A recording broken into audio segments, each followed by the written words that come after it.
humanity. Keep watching The Politics every Friday, 12 p.m. Eastern Time on New York Parrot TV, the voice for humanity.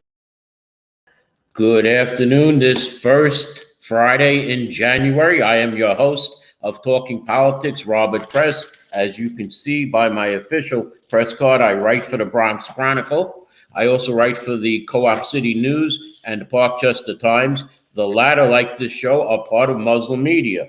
The views expressed on this show are those of the host, any guest, or the viewers who may scroll their comments down at the bottom of the screen and are not necessarily those of Muslim media. I will have a special guest in the second half, and I'm going to leave it to a surprise for you, my viewers. Into the weather today. Today there'll be a high of 38. Tomorrow it gets up to 40 degrees, then drops down to freezing overnight when snow will begin once it gets dark or about after 6 p.m. The snow will be changing to rain when it comes to Sunday as the temperature goes above freezing. And then at night, it'll come back to snow, and it's expected of 1 to 3 inches in the Bronx, which could be higher or less depending on which way the track goes. And thank you, Ephraim, and thank you, AJ. We'll get into Community Board 11 a little later. And as far as Monday goes, the temperature should be above 40, and Tuesday, rain will come back, but it will be about 50 on Tuesday. It'll break 50. As far as Donald Trump's worries, 2 more states have moved to have Donald Trump thrown off the Republican primary ballot. Illinois and Massachusetts have joined Colorado in trying to keep Donald Trump off their ballot. It's obvious more states will follow until the Supreme Court takes this matter up. A few quick items. President Joe Biden is under growing pressure to curb record numbers of migrants crossing into the United States from Mexico. And it's not just as usual Republican critics. This is coming now from Democratic mayors and governors in cities thousands of miles from the border. There's have been a not so happy tradition of the festive season each year right around Christmas. The U.S. Census Bureau releases data suggesting, that New York again has suffered another loss of population this year, or the past year, I should say. As far as Rikers Island goes, 43-year-old Chima Williams, who was incarcerated at Rikers Island, died yesterday while playing basketball. He became the first person to die in the jail this year. Something's really got to be done about Rikers Island, and it's got to be done quickly. It's not suitable from what we hear.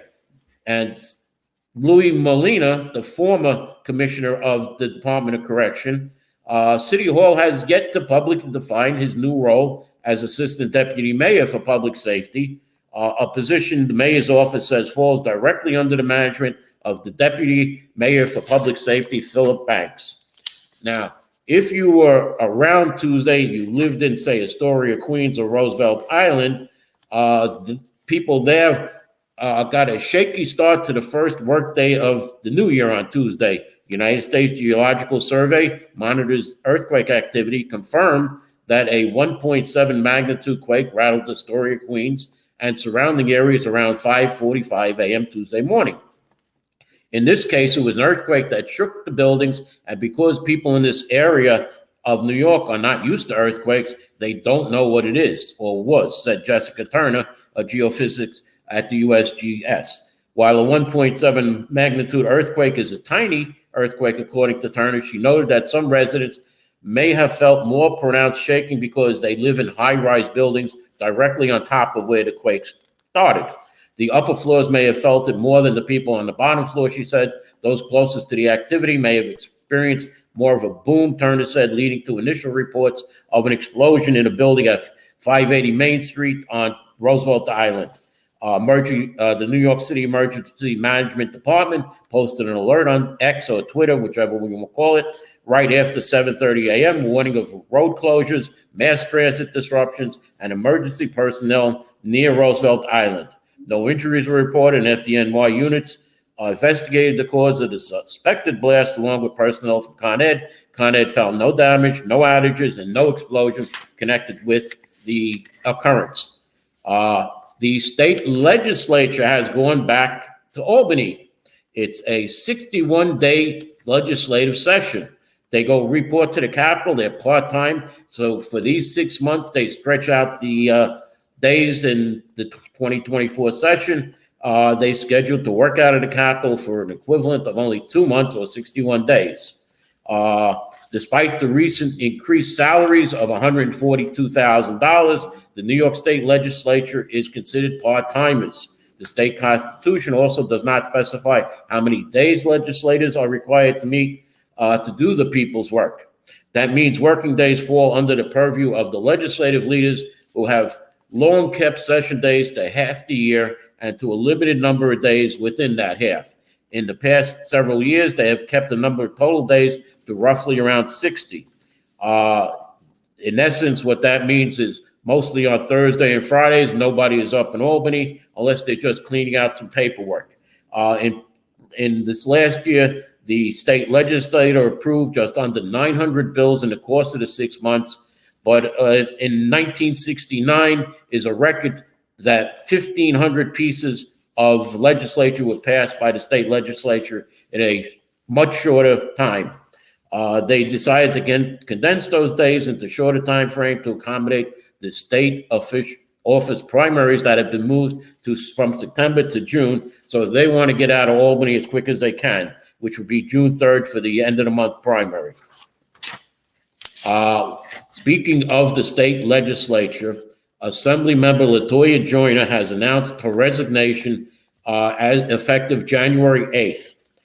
In a surprise announcement, Assembly Member Joyner of the Bronx said she would resign just one scheduled day of the 2024 legislative session. A source familiar with the situation that Joyner was offered another job, and it's not a governmental job. However, I am being told that she might be applying to become a judge. Whether that's governmental or not, I don't know. But in an announcement posted on social media, Assemblywoman Joyner said she's stepping down from her elected position effective midnight, January 8th. After careful consideration with much difficulty, I have decided to bring this chapter of my life to a close, Joyner wrote. She said that she has confidence that her next endeavor will offer valuable personal and professional growth, but did not offer any details on what this endeavor may be. She was first elected to the Assembly in 2014. She now chairs the influential Labor Committee in her chamber, which will now need a new leader. The past two Labor leaders have been current Assembly Speaker Carl Hastie, who once chaired the Labor Committee, and before Hastie, Marcos Crespo, who was also a Bronx Democratic Party chair, chaired the committee. Crespo announced that he was stepping down in 2020 for a lucrative job at Montefiore Medical Center, and was recently, not too long, followed by former borough president Ruben Diaz Jr. when he was term limited out, who also now works at Montefiore Medical Center. One source has told me that Assemblywoman Joyner will be going into the field of education as a professor. But in any case, what happens now is there are 150 seats in the state legislature. The chamber will be voting on redistricting maps this year. And if they want to reject maps that have been drawn by the Independent Redistricting Committee, they need a 2/3 majority to pass it. Right now, it is 100 to 49. When Assemblywoman Joyner leaves, it will be 100 to 49. And if one or two Democrats decide they want to agree with the Republicans or whatever, or like the maps, they may not be able to override the veto on the maps. Now, Mayor Eric Adams strongly condemned Texas Governor Greg Abbott on Tuesday for recklessly using migrants as pawns to create chaos, warning that his administration is considering all viable legal options to respond to what appears to be an attempt to bypass the city's new executive order seeking to limit the arrival of buses from Texas. We are dealing with a person who wants to disrupt. This is not about raising the issue, the attention of an issue. This is a mean-spirited way of using people and disrupting municipalities, Adams said at a Tuesday press conference. We want to pivot the ship and be prepared to send the right message to bus operators. You should not participate in the actions of Governor Abbott. And what has Mayor Adams done? Yesterday, he has announced a lawsuit against Texas charter bus companies, and he is seeking $708 million to cover costs of caring for migrants transported to New York. Unfortunately, I have to read these comments, and you'll see me occasionally laugh. The last comment about Speaker Hasty, I would think that Speaker Hasty is doing a much better job than the previous speaker. So let me get back to what Mayor Adams is doing. New York City Mayor Eric Adams and New York City Council Corporate Counsel Sylvia Raddick announced a lawsuit against 17 charter buses and transportation companies that seeks to recoup all the costs New York City has incurred providing emergency shelter to and services to migrants transported by the charter bus companies from Texas, totaling at least approximately $708 million in the last 20 months. Since the spring of 2020, Texas Governor Greg Abbott has admitted to facilitating the transport of more than 33,600 migrants to New York City without having the companies transporting those migrants pay for the cost of continued care in violation of New York's social services law. The lawsuit seeks to recoup the hundreds of millions of dollars incurred for care of these individuals' costs moving forward for any migrants still in New York City's care and any more migrants that are transported in the future as part of Governor Abbott's plan. Governor Abbott continues to use human beings as political pawns, and it's about time that the companies facilitating his actions take responsibility for their role in this ongoing crisis, said New York Governor Kathy Hochul. If they're getting paid to break the law by transporting people in need of public assistance into our state, they should be on the hook for the cost of sheltering those individuals, not just passing the expenses along to hardworking New Yorkers. I'm proud of Mayor Adams' lawsuit. However, when we get to an issue as far as well,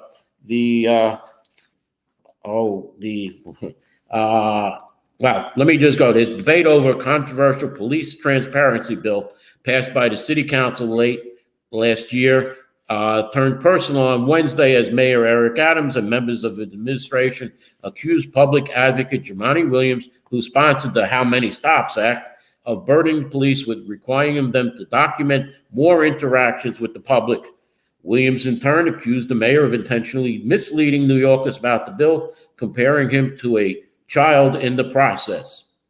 At a public safety briefing on Wednesday to tout lower homicide rates, and I will get into the crime rates later in the show, Adams alluded to the fact that Public Advocate Williams lives on the Fort Hamilton Army base to suggest that Williams is sheltered from concerns about crime.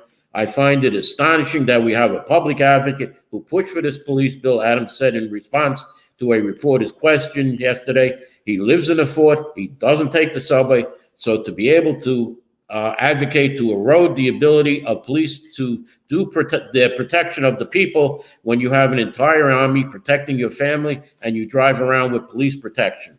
Well, Public Advocate Williams didn't take kindly to that, and I was part of his impromptu virtual press briefing in which he sought to refute the mayor's argument that new reporting requirements will burden officers and take time away from matters of public safety. What I heard really sounds like a 5-year-old throwing a temper tantrum, grabbing at straws because he didn't get what he wanted. In response to the mayor's suggestion he's sheltered at Fort Hamilton, Williams said, "My understanding is the mayor lives in New Jersey with his girlfriend," referring to the co-op that Adams co-owns in another fort of sorts, Fort Lee, New Jersey, Public Advocate Williams said. Several members of the Adams administration took to Twitter or X, whatever you want to call it, to fight back at Williams. The Mayor Adams' chief advisor, Ingrid Lewis-Martin, wrote, "This is really beneath you. You should be ashamed. You live in a fort on an army base. The mayor lives in Bed-Stuy with his constituents. Shame on you, Public Advocate Williams." As a matter of fact, the Mayor Adams also has an official residence at Gracie Mansion. I am going to stop here for a break. When I come back, I will bring on my guest who hopefully is with us. Otherwise, I will continue with the crime stats and a couple of other items. So let's go to a commercial, please. In a world where the quality of information available to poorer communities is doctored, tainted and sometimes regressive, where the words fake news have come to mean other people's opinions, it is vital to rely on news platforms with journalists who have feet on the ground and can report the truth. New York Parrot, a New York-based national and global news outlet, is changing the narratives of media operations. We focus on the news that matters, like self-empowerment, entrepreneurship, finances, health, security, politics, and more. We strive to curb violence, racial and economic discrimination, and to promote peace and socio-economic development of multiculturally diverse world. As we give voice to the people, we also give your business a voice and make it heard. Get your product and services off the ground by advertising on our fast-growing platform. With so much of daily visits to New York Parrot, you can't afford to be invisible to prospective clients on the website they trust the most. Our posts reach millions of people across the New York State and around the world. Advertising on our new site will unlock an audience of thousands of potential customers on your doorstep. New York Parrot is born to prosperously speak tomorrow for the voiceless.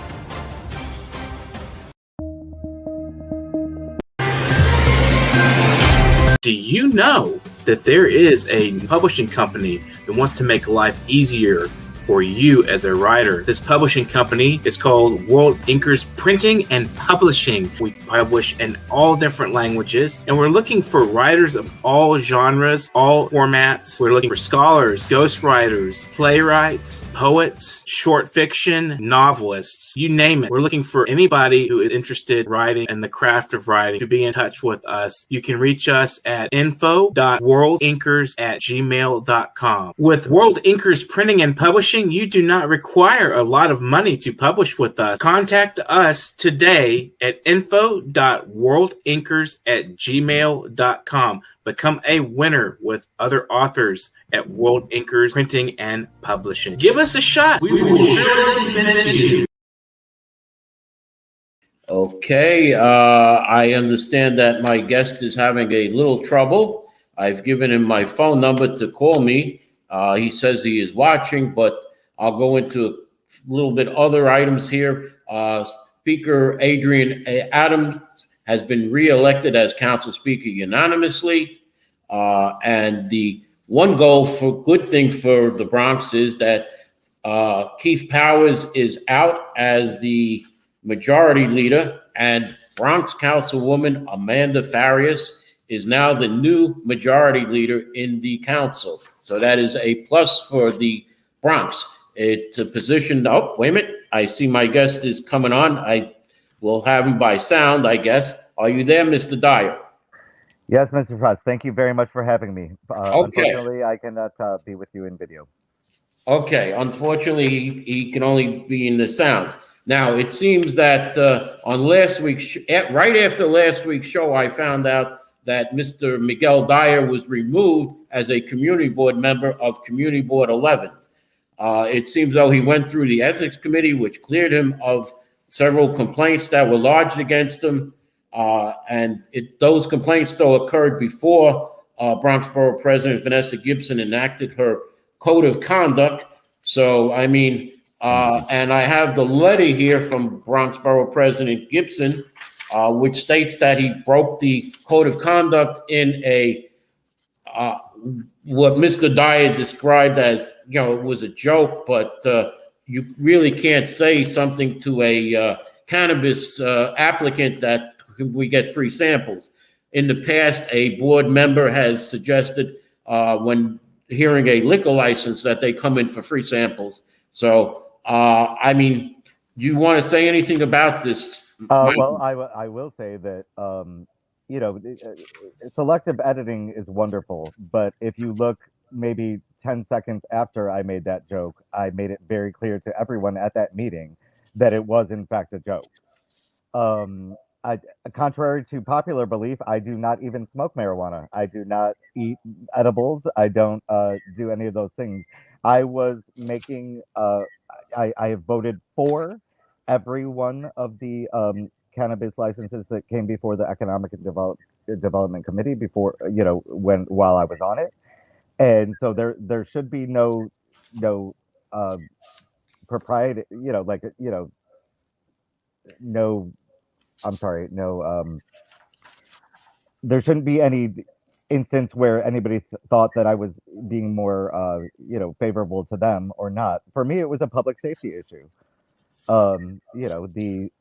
I would much rather people get their cannabis products from a regulated and taxed um, situation than on the corner or on the street. Right. Just so you know, Michael, there is another application coming up this coming Tuesday night at the Economic Development Committee meeting, which is a store on Williamsbridge Road, which is right across the street from Assemblyman John Carroll's office. They are applying for a legal cannabis license to be a dispensary. Mm-hmm. However, this is a store that opened up as a convenience store that was selling illegal cannabis. Now, whether it's the same owners or not, we don't know, because that was the problem on one of the other stores on Leidig Avenue that opened up. One of the residents was complaining that it was the same owners of the illegal cannabis store. So we'll have to see what happens Tuesday night on Community Board 11. Unfortunately, you will not be voting on this, so I hope you watch and see what happens. I will be speaking on it. Okay. And furthermore, the mystery store that you were speaking about, mm-hmm. After a thorough investigation, we did find that it was not the same, not even close to the same ownership. Okay. On the other hand, I absolutely disagree with turning an illegal cannabis store into a legal one, because if you didn't follow the rules from the beginning, then you should not be rewarded by now, finding religion. And as far as it goes, Community Board 10 voted last night against 2 new cannabis applications. However, what happens is the Community Board is only advisory, and once a cannabis application has been filed, it is more than likely that cannabis dispensary or growing factory will open up, because, if it goes to the Community Board, the only way the Community Board can stop a cannabis dispensary from opening is if there is something illegal about it. If they are too close to a school, too close to a church or a house of worship, or they're too close to another cannabis dispensary. And I understand that there is a Queens Assemblywoman who is trying to change the law to make it easier for New York City Sheriff and police to close these illegal cannabis stores. I don't have enough time today to go into it. There are several different changes to the law. The OCM has law enforcement authority at this point, and I do want to point out that we did, on the Economic Development Committee of CB11, we did vote down one of them. Right, and there are right now 1,500 illegal cannabis stores, according to the mayor, and according to this assemblywoman, there are 36 illegal smoke shops in the state. So they're going to let local authorities have the power, if it passes the Assembly and Senate and the governor signs it, to have the sheriff and the police go in and close these stores down completely. So that'll be a new authority, because right now what the mayor says and the assemblywoman say, and other assembly members, including our own John Carroll Jr., is that there is not enough enforcement. Right now, only the OCM, the Office of Cannabis Management, and the State Taxation Department can close down a illegal cannabis shop, and there are just not enough of these people. They've only closed maybe a dozen or so, so they need more enforcement on that. Absolutely. Now, I'm not going to go any further on what happened to Mr. Dyer, but I'm just going to say that I was libeled in November by Mr. Malcolm Gray, the Sergeant of Arms of Community Board 11, and he broke the Borough President's Code of Conduct, which I said to the board itself. I even sent a complaint to the Borough President's office, to her Community Board person. Over a month ago, I have not heard back from the borough president, and I hope to see the borough president later today at an event. So I'm wondering if she won't be there. It was his unprofessional, his bad behavior, and harassment of this reporter that I want Malcolm Gray removed from Community Board 11, just like Borough President Gibson removed Miguel Dyer. And I must say, Borough President Gibson, is it the fact that Miguel Dyer is white and Malcolm Gray is black? All right, I hate to say that, but Bob, it seems that way, Miguel. Bob, I am. Yes. My father is white, and I am also Jewish and Mexican, as you know. So, Right. please make that. People clear. see you as a white person, though, Miguel. Okay. Well, Okay. maybe you do. All right. Let me go into crime stats now, and thank Miguel for coming on the show. Thank you very much for having me. You have a lovely rest of your day. And I'm glad you explained what happened to you. And like I said, if you broke the code of conduct and were removed, everybody else who breaks that code of conduct should be removed. Well, I think what's good for the goose is good for the gander. But then again, we still have leadership that is incredibly distracting that is still sitting on the board. So, well, that's currently going through the ethics committee, and as mine did. Mm-hmm. And the borough president will have the final say on that also. Now, car thefts in the Big Apple has surged a staggering 191% compared to before the COVID pandemic, according to New York City Police Department data released Wednesday, as Mayor Adams declared that crime is down. It is down 0.3% overall. However, the number of stolen vehicles is up 15% more than the same year in 2022. The crime rates overall are up 31% when compared to 2019 data. Still, the mayor held the year-end stats comparing 2023 to 2022 as a decrease in citywide shootings and murders. New York City remains the safest big city in America, he says. The numbers tell us that we have turned the corner of crime in our city. Let me just go into stats for the precincts here in the Bronx. The Bronx as a total overall crime was up 5.77%. In 2022, there were 28,056 crimes. In 2023, there were 29,676. The 40th precinct was up 9.58%, going from 2,882 crimes in 2022 to 3,158 crimes in 2023. The 41st precinct was up 13.21%.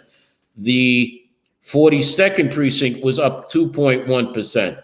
The 43rd precinct showed a decrease in crime. However, they went from 3,519 crimes down to 3,328 crimes. The 44th precinct was also down. They had 3,565 crimes in 2022. In 2023, they had 3,394 crimes in 2023. The 45th precinct was the second largest increase in the Bronx. They increased 17.5% from 1,557 crimes in 2022 to 1,824 in 2023. I'm going to skip over a couple of precincts because I'm going to go to the 49th precinct, which had the largest increase in the Bronx and probably the city. Say all you want, Anthony, about Malcolm Gray, okay?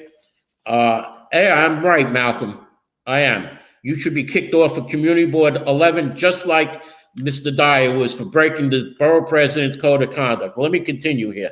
The 49th precinct was the highest rated at up 21.76%, going from 1,788 crimes in 2022 to 2,177 crimes. Now, it's funny that the 45th and the 49th precinct are the two highest precincts with crime increases. They just happen to be the two precincts that make up the 13th council district. So we can see that former Councilwoman Marjorie Velazquez was not doing her job when she said, I'm here for public safety. And we can only hope and pray that our new councilwoman, Christy Marmorato, will take this into her consideration and work on getting these crime numbers down. As far as other precincts, the 45th precinct was down 1.31%. They were down about 20 crimes. The 47th precinct showed an increase of 10.78%, going above 3,000 crimes in 2023. The 48th precinct was up 8.10% or 8.1%. The 50th precinct, Hawaii 50, the lowest crime in the Bronx, was up over a percentage point. They went from 1554 incidents, crimes, to 1563 crimes. And that will be rising more now that we have this problem in Israel, because Riverdale is where most of the Jewish people in the Bronx live. So it is anticipated that there will be more problems in Riverdale. And finally, the 52nd precinct went up 15.63%, or about 400 crimes. Now, let me just give you a little information about some of the others. Now, the Bronx totally had 29,676 crimes. When we compare it to Queens, the entire borough of Queens, which has 16 precincts compared to 12 in the Bronx, Queens had 27,599 crimes committed in 2023, up 5.81% from the 26,622.